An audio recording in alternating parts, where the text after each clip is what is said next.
Essential Readings on Motivation, written by Jacqueline Malloy, Barbara Marinac, and Linda Gambrill.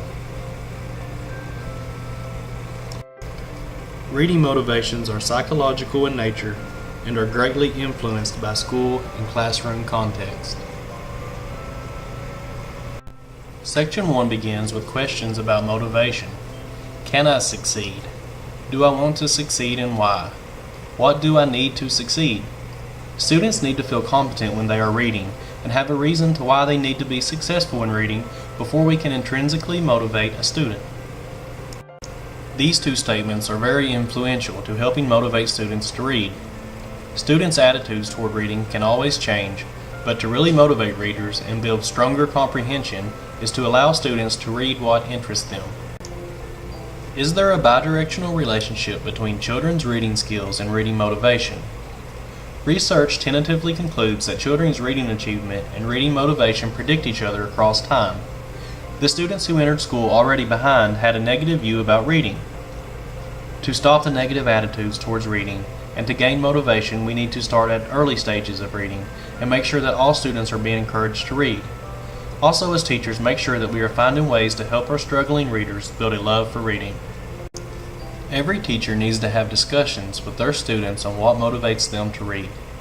This will give great insight into what we can do as teachers to motivate our students.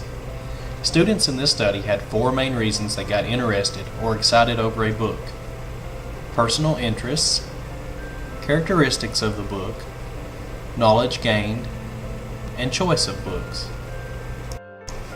As teachers, we need to get students motivated to read any way we can.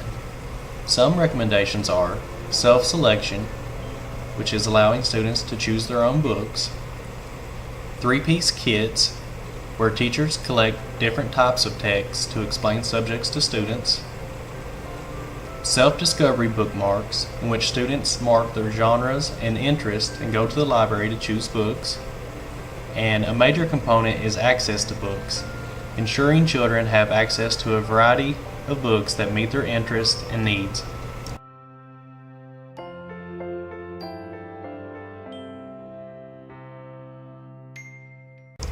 Section 3.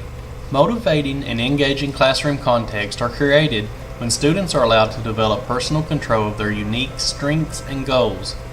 Teachers need to create favorable learning environments in order for students to have choice in their learning.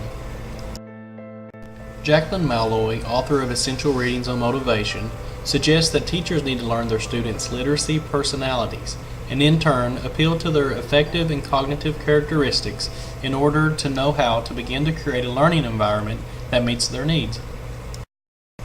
Teachers can assess the affective needs of the students by using several activities.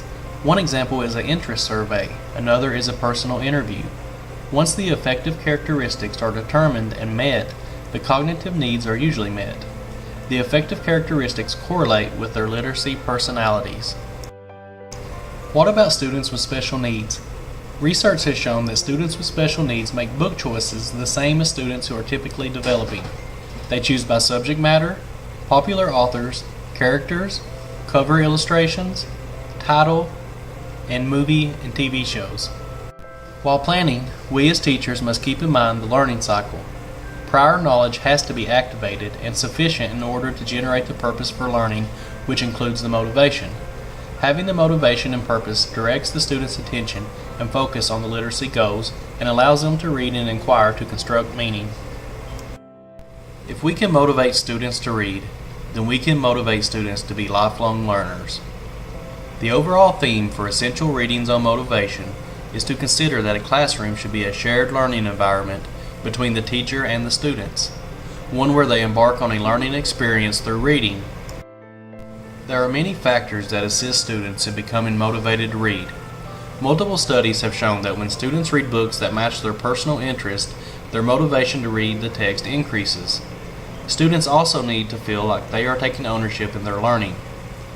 When students feel they have their ownership, then they are more likely to complete reading tasks. The need for access to books also increases student motivation to read outside of the classroom.